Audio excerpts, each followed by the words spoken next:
Well, welcome everybody. I wanted to quickly do a video on the new content patch that just came out today for Stoneshard, patch 0920, and I'm pretty excited because this is adding a lot of really cool things to the game that I'm pretty excited for. They even had some secret stuff. One of the first things they did is they brought back some of the contracts for the Bastions, which are really, really cool. They added some new ones. They brought back rescuing hostages here, which was one of my favorite things to do back in the older updates. So I'm glad to see that's back.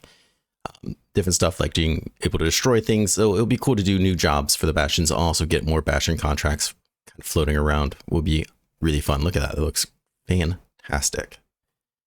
It looks like they added a new catacomb condition, Rite of Ascension. Don't know what that's about. That would be really interesting to find out. They overhauled the Brigand faction to make their tier progression more gradual and visually distinguishable. So now they have different abilities and things like that. The ones here look fantastic. Looks like they have 3 new mini bosses, which will be exciting.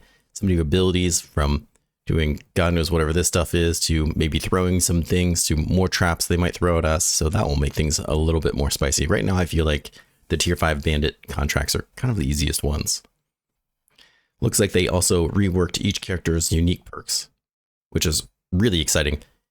Darwin now gets the ability to start the game making a halt, which I don't think is that interesting, but makes a lot of sense for his character. Grants butchering 20% chance to harvest pelts regardless of the damage. Increases the chance by 1% and an extra 1% gain up to 20 for each hunting ground visited for the first time. That's pretty exciting. I like the fact that their perks seem to be granting them bonus experience. What I think is even more exciting is that it grants 1 ability point and 1 stat point for every 3 points invested in survival. Survival tree is a big favorite of mine, so this is really cool and super interesting. And getting free stat points and ability points I think is a great way to kind of add some character and some strength to your late game or even mid game. Looks like Jorgrim here has Blood and Glory, which allows butchering to harvest various trophies from mini bosses. You can see them here. They look great. Very interesting, very gruesome things. We can turn them in. Contracts to get additional ward and additional rep. Also granting 1 stat point and bonus weapon damage for every 3 trophies delivered for the first time. Up to 5 times. So that's 5 points. Plus an extra 10% weapon damage when everything's said and done. I think that's very significant, very cool. Plus, killing enemies grants 5% experience gain for 60 turns and can stack up to 10 times. So if you walk into a room and you're just getting swarmed, that's 50% more experience. Very, very significant. Arna now has Vow of the Feet. Each enemy within vision increases the rate of heroism, optimism, and prudence activation by 20%, up to 100%, and grants 5% chance to trigger second wind. So this is making her a lot more survivable.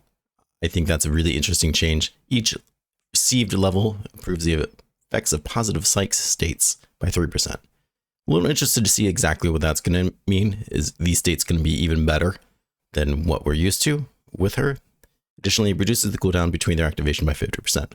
This is a hidden thing that I don't think a lot of players realize, that once your psych hit happens, you have a cooldown on it before it can happen again.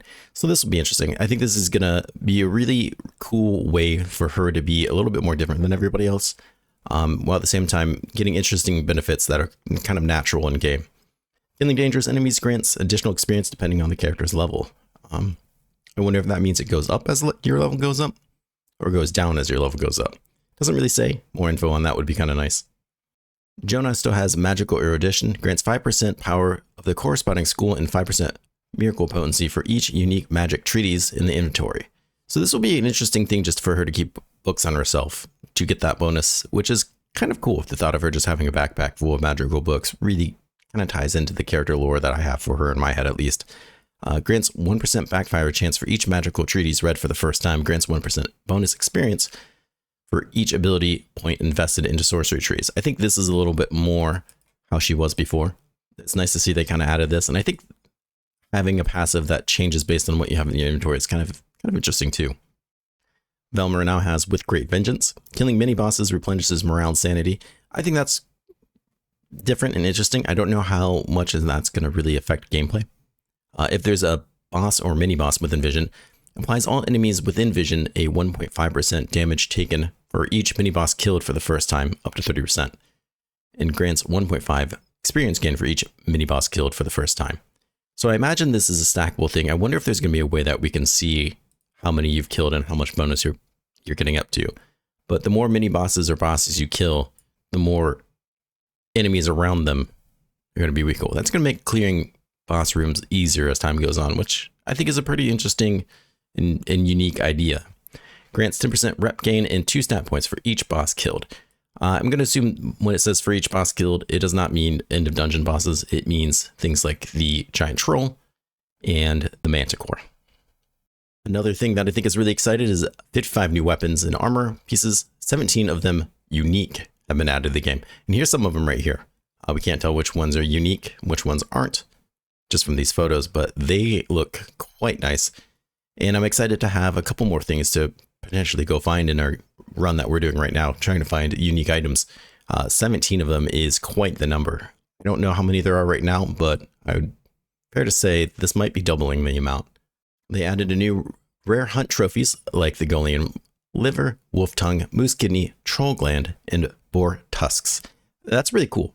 The fact that pretty much more, or if not all, things that we can hunt will have a potential to drop rare things, kind of like how some of the other monsters can. Added 3 new dishes. Taiga Rosa Link. I have no idea how to say that. The Golian liver and apples, and the glazed wolf tongue. So not only do we get these things, we can also use them in new recipes. Replace giant rats with rat swarms. I kind of like the giant rats, I'm not going to lie. But I also kind of like the idea that there is little rat swarms too. If you look at this GIF here real carefully, you can see when they kill this pile, some of them run away. Some of them died, some of them run away, and I think that's really nice. They also added bird nests with lootable eggs, which I think is really great. Just pop them there, grab it from the tree. A really great way to get some eggs and stuff, especially if you don't have that caravan upgrade yet. It makes scavenging in the wild a lot more interesting too, I think. So let's focus on the really big part of this update, as if that stuff wasn't big enough.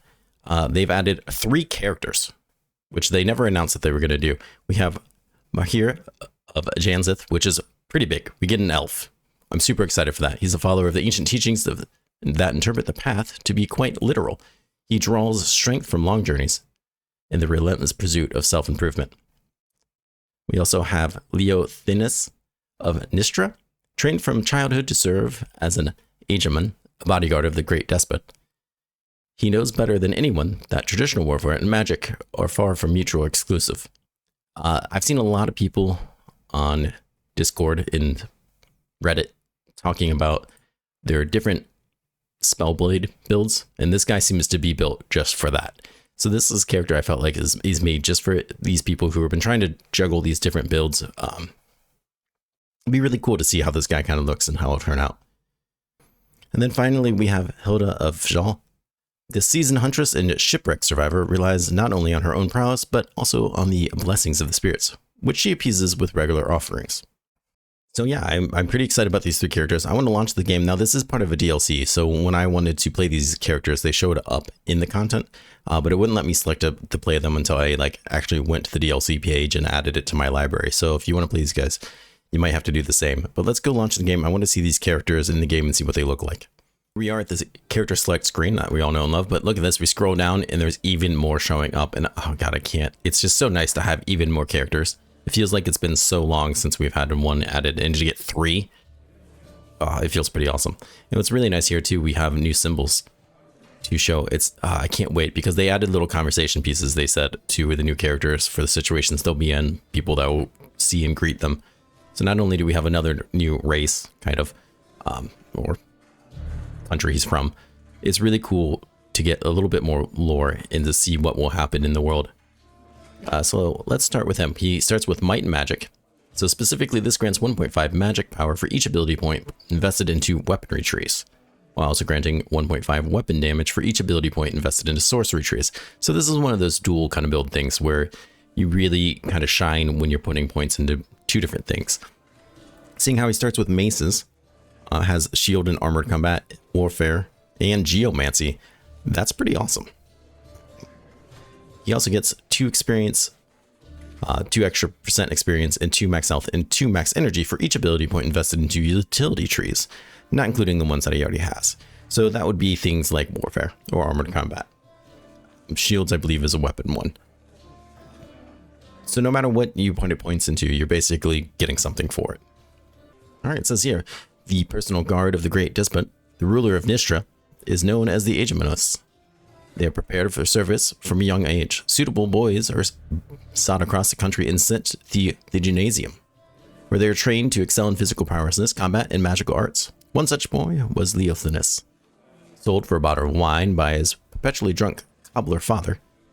Thrilled by the chance to escape that heavy-handed abuse and the sight of his mother's tears, he soon realized that his new mentors were no kinder than his parents, and their blows hurt far worse.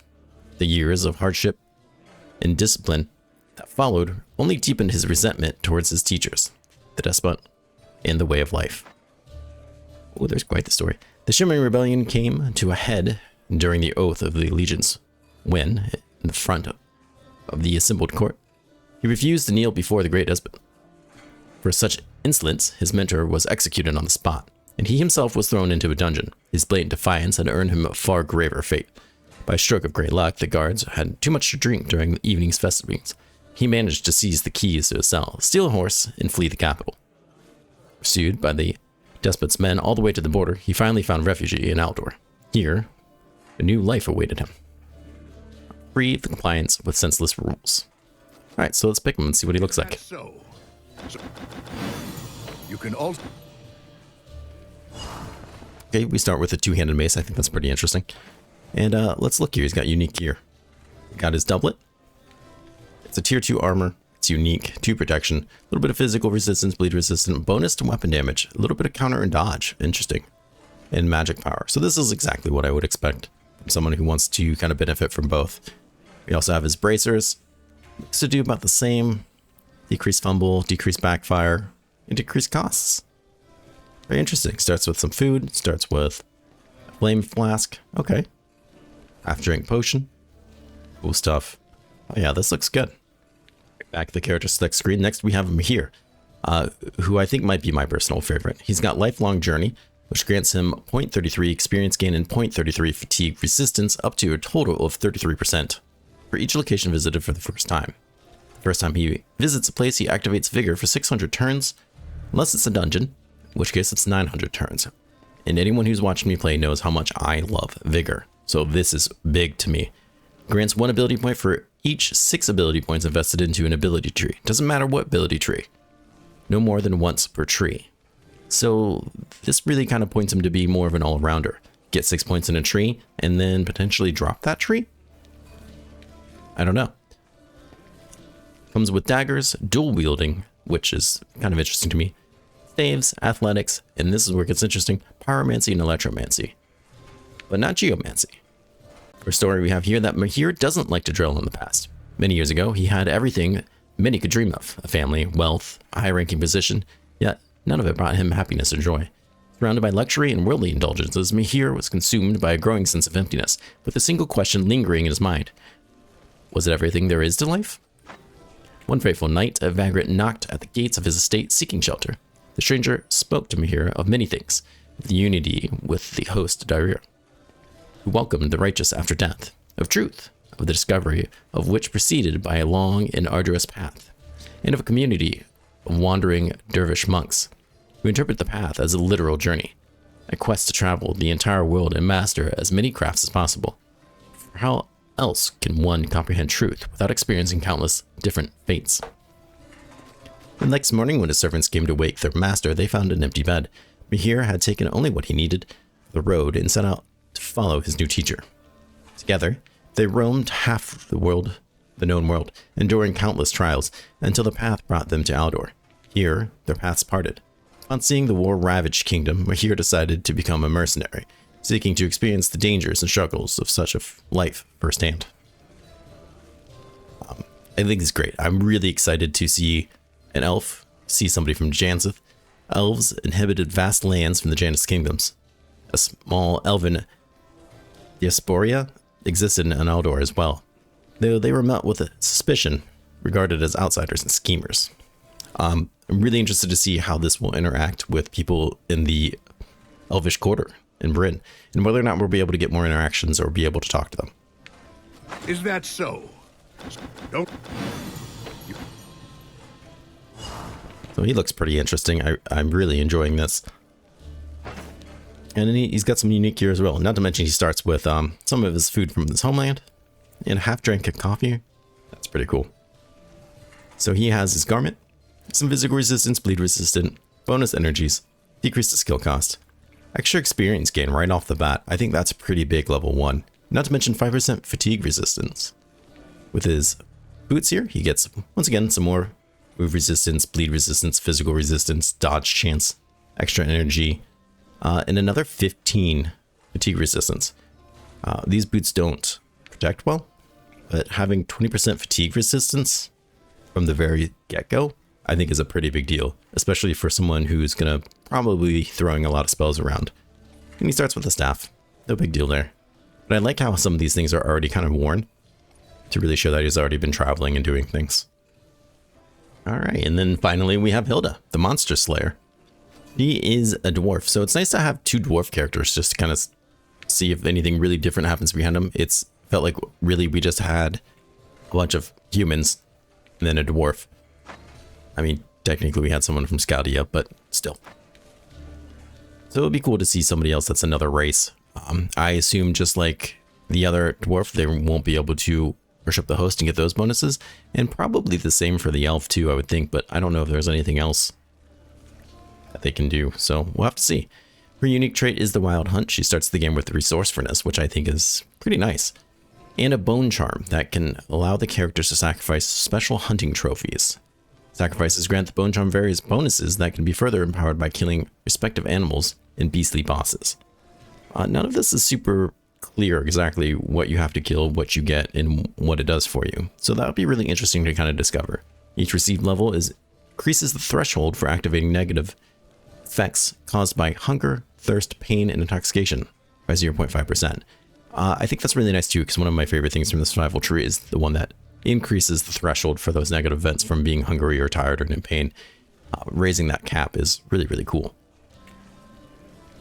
She starts with spears, ranged weapons, athletics, magic mastery, which I think is quite interesting, but I have seen and read a lot of builds that use magic mastery and some of the perks from that. Axes and two-handed axes. Her story is that life at all is fraught with many hardships. So every pair of skilled hands is in demand. From an early age, Hilda was drawn to the dangers of a snowy wasteland and stormy seas, and she never missed a chance to join a hunting party tracking yet another monster that roamed the grim slopes. The word of the talented young huntress quickly spread among her clan, and when Whale Crew invited her to help bring down a sea leviathan, Hilda, ever eager for adventure, readily agreed. Alas, the expedition ended in disaster. The prey outsmarted its pursuers. The Drak sank beneath the waves, with Hilda as the only survivor, miraculously spared by the icy waters of the northern sea. Unconscious, she washed ashore on a barren, rocky island. The next few months were relentless. Struggle against the elements, cold, and hunger. There she honed her skills, hunting creatures that inhabited the jagged cliffs, beasts fierce and unlike anything she had ever seen. It wasn't until half a year later that a passing Scadian merchant longboat bound for Aldor discovered and rescued the ragged and half-feral Hilda. Thus, she soon found herself in a foreign kingdom, where, upon hearing tales of golems, trolls, and other strange creatures, she decided to stay a little longer. Is that so? Alright, let's pick her and see what she has. Okay, I like the look that she has, and she comes with a spear, which is pretty cool. A unique spear. 17 damage for a spear is actually pretty strong. Spears don't usually, I feel like, do that well.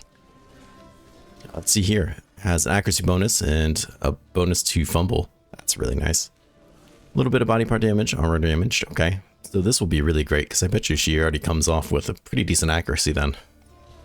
Not to mention fumble chance. So this will probably be one of the stronger starting characters for people who are just trying to learn melee. A bit of a mobilization chance. Ability cost is not very high. Lead chance, which is quite nice. Okay. Interesting. She starts with an old shirt. Okay, so not the strongest part. Has a Norse belt. That's pretty cool too. And what is this here? Her amulet. Physical resistance 4, accuracy 1, and energy 4. That's a pretty nice amulet.